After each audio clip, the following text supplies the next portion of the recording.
It should have been an ordinary flight, a routine takeoff, a peaceful climb into the sky. But in the cockpit of Lion Air Flight 610, panic had already taken root. Alarms blared.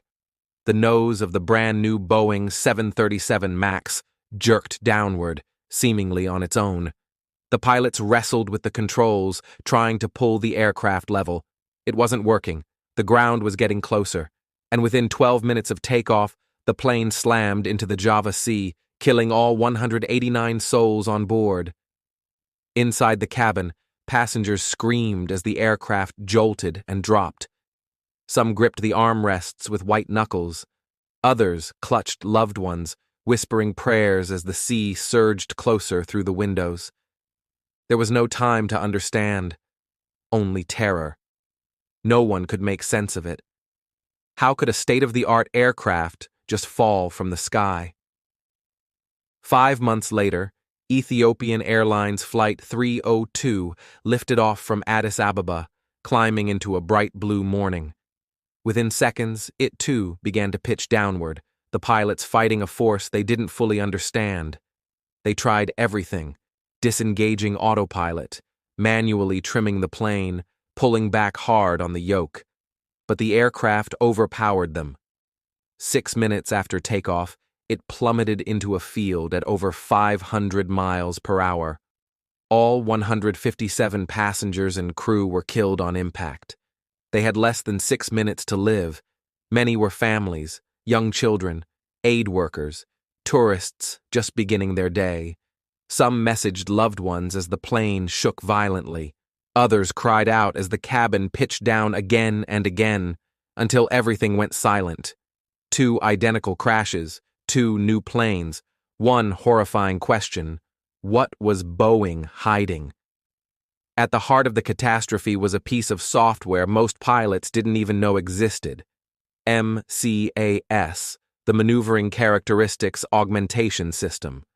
Designed to prevent the plane from stalling, MCAS relied on a single angle of attack sensor. If that sensor malfunctioned, MCAS would force the nose down, again and again, even if the plane was flying perfectly. Boeing had introduced the 737 MAX as a competitive answer to Airbus's newer, more fuel-efficient jets. But instead of designing a new aircraft from scratch, they modified their decades-old 737 design, placing larger engines farther forward on the wings, which changed the plane's balance. To compensate, they created MCAS. To avoid costly simulator training for airlines, they downplayed the system. They didn't mention it in pilot manuals. They didn't require additional training. And they didn't tell the FAA the full extent of how powerful or dangerous it could be. Even after the first crash, Boeing and the FAA insisted the plane was safe. Airlines kept flying it. Hundreds of passengers boarded 737 MAX jets every day, unaware that a software glitch could override their pilots and send them into a fatal dive. It took the second crash, 157 more lives, for the world to act. The 737 MAX was grounded globally. Investigations began.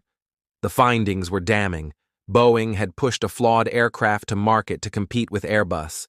Internal emails revealed employees joking about deceiving regulators. The FAA had delegated oversight of key safety features to Boeing itself. Profits had eclipsed caution. Safety had been sacrificed. The fallout was immense. Boeing's CEO was ousted. Lawsuits poured in.